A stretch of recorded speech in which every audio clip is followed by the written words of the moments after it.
சின்னஞ்சிறு பழக்கங்கள் atomic habits அப்படிங்கிற புத்தகத்துலேருந்து சிறுதுளி. நீங்கள் உங்கள் வாழ்க்கையில் மாற்றங்கள் கொண்டு வரதுக்கு பிரம்மாண்டமாக சிந்திக்கணும், பெரிய பெரிய விஷயங்கள் செய்யணும்னு அவசியம் இல்லை. மனித பழக்கங்களை பற்றி ஆய்வு செய்கிற புகழ்பெற்ற நிபுணர் ஜேம்ஸ் கிளியர் இந்த புக்கோட ஆத்தர் சொல்கிறார். அப்போது மாற்றம் கொண்டு வர என்ன பண்ணணும்? பல குட்டி குட்டி விஷயங்களோட கூட்டு விளைவில் இருந்து தான் உண்மையான மாற்றம் வருதுன்னு ஜேம்ஸ் கிளியர் சொல்கிறார்.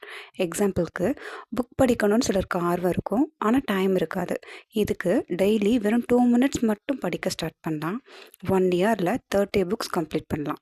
சிலருக்கு ஜிம் போகணும், வெயிட் லாஸ் பண்ணணும், செல்ஃப் க்ரூமிங், பிஹெச்டி பண்ணணும், இப்படி ட்ரீம்லாம் நிறைய இருக்கும். கொஞ்ச நாள் பண்ணுவோம், அப்புறம் காணாமல் போயிடும். ஒரு சேயிங் இருக்குது, we are what we repeatedly two.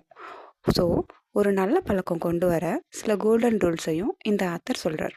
First one, அந்த பழக்கம் பற்றின கிளியர் கட் விஷன், இதுதான் பண்ண போகிறோன்னு தெரிஞ்சிருக்கணும். நம்பர் 2, அது ஈஸி டு டூவாக இருக்கணும். நம்பர் 3, செய்கிறப்போ சாட்டிஸ்ஃபைடாக ஃபீல் பண்ணணும். நம்பர் 4, அந்த பழக்கம் அட்ராக்டிவாக நமக்கு தெரியணும். இதை ஃபாலோ பண்ணால் ஒரு பழக்கத்தை ஈஸியாக டெய்லி ரொட்டீன் ஆக்க முடியும், கோல்ஸையும் அச்சீவ் பண்ண முடியும்.